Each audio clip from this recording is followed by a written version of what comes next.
nabiguna calayhi salaatu wasalaam xadiidka saxiixaynka ku soo arooray waxa uu ku tilmaamay astaanta munaafaqa saddexda astaamada ugu waaweyn inay ka mid tahay warkiisuu qofku been noqdo ballankiisuna uu buro wuxuu yabooha ama ballan qaado buriya wixii lagu aaminana khiyaameeya riwaayadda muslim waxay ku daraysaa xataa ha tukado ha soomo ha sheegto inuu muslim yahay ee kaasi calaamad nifaaq buu leeyahy waxaa kaloo nebigu uu ku tilmaamay calayhi salaatu wasalaam xadiiska saxiixaynka ku yaalla afar qofka laga helo munaafaqnimo waa ku ururtay waa munaafaq dhab ah ninka calaamad ka mida laga helaana calaamadihii nifaaqu ayuu ku jiraa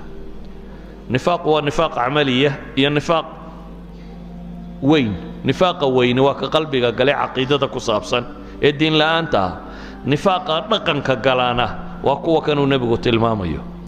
waa qofka haddii la aamino wax khiyaama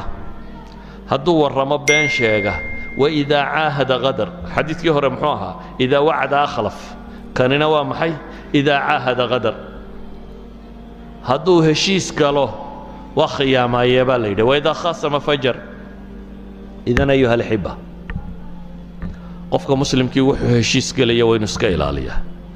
wuxuu doonaba ha noqdo wuxuu ballan qaadaya waa inuu iska ilaaliyaa qof waxa u ballan qaadi heshiisa la galin haddaanad fulinaynin weliba waxaan leeyahay ragga siyaasiyiinta ah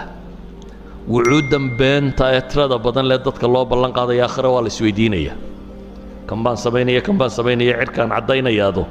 uu og yahayna inaanu samaynaynin waa ballanqaad beena oo diintu waxay reebtay ka mida adigoo bannaan jooga maxaa kugu wada inaad dhibaatadan gasho qofka muslimka ah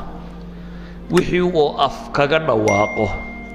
ama uu qoraal ku saxeexo waa inuu fuliyo